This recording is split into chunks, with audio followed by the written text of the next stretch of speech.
Coming up next, we wouldn't deviate from the program. Right. We have Not a presenter. a motivational snippet presented to us by a primary healthcare physician. Chiropractic physician. Yes. Right. Who is also a martial artist. Watch yourselves. Triple black belt. Guys, I need to hide. I need to hide. Right. You see me? I don't. Anyways. He's also the inventor of the Physiological DNA monitoring and response system. He teaches mental sciences. So you know, some of you guys question certain people's sanity. You go to him for He's available from now till I don't know what time. Right, just see him. And he is also, guess what? He's not just visiting and motivating us. He is also a new member of the Karat family. So welcome him. Show him some Karat love. please join me and welcome him. Mr. Ponquinette. Are we singing right? Dr. Scott. Dr. Scott Ponquinette. Thank you.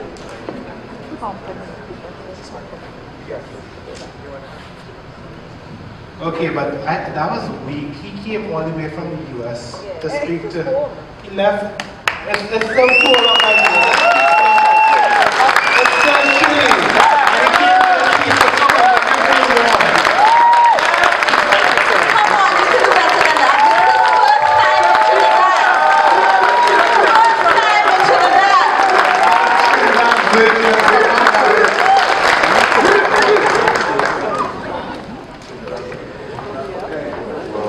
Good evening. And thank you for granting me this opportunity to speak with you. I greatly appreciate it. What I'm going to do today is take you on somewhat of a journey. And what it is I need from you is to stick with me, and I assure you that if you do, things will come together in the end.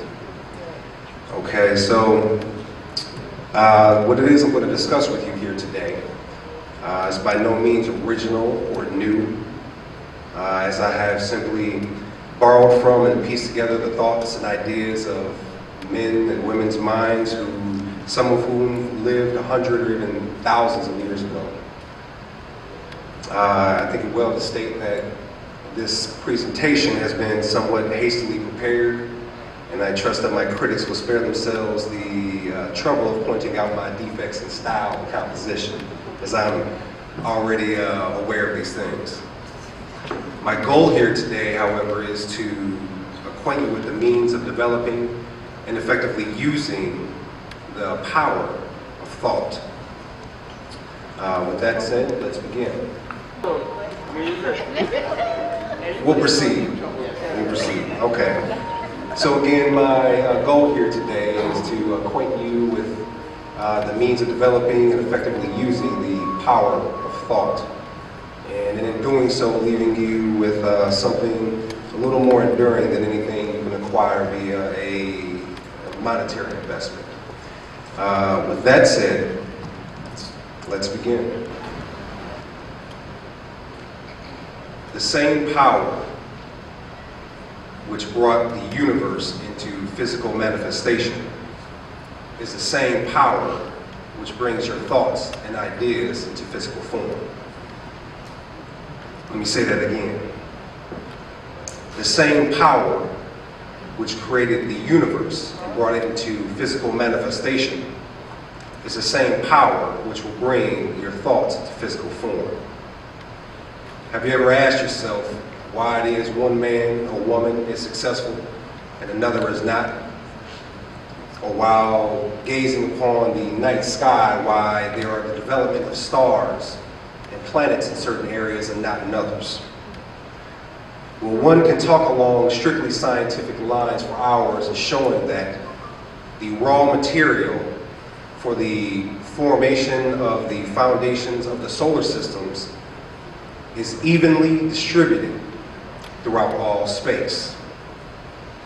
And yet, though the heavens are riddled with stars, there are certain areas which show no signs of cosmic activity. This being true, there must be something which started cosmic activity in certain areas, all while passing over other areas where the raw material was equally as available.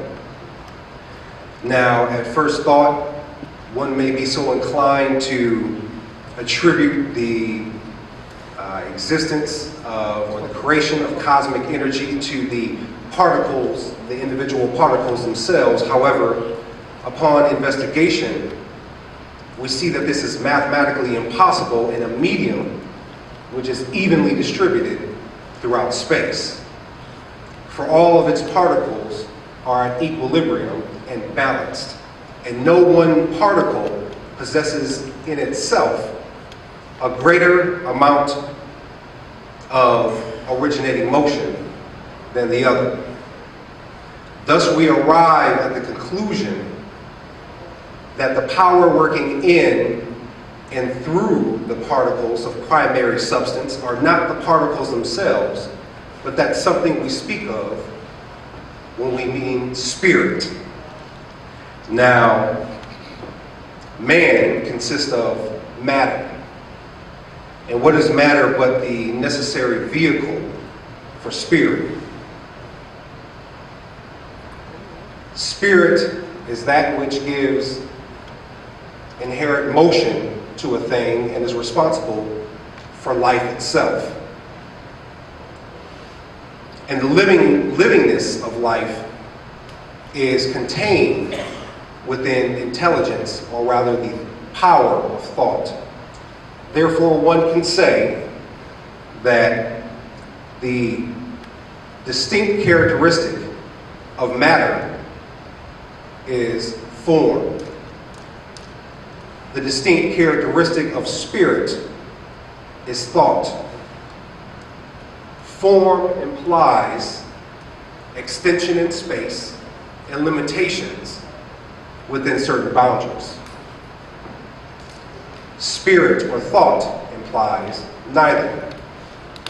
So that if you view life as existing in a mere form, you immediately associate it with extension in space and limitations within certain boundaries. So that a mouse can be seen as having significantly less living material than does an elephant.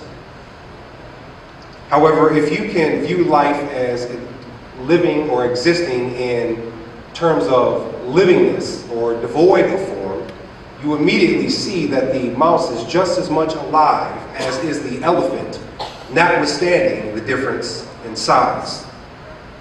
So again, if you can endeavor to view life as devoid of form, then it must be present in its entire totality, anywhere and everywhere simultaneously.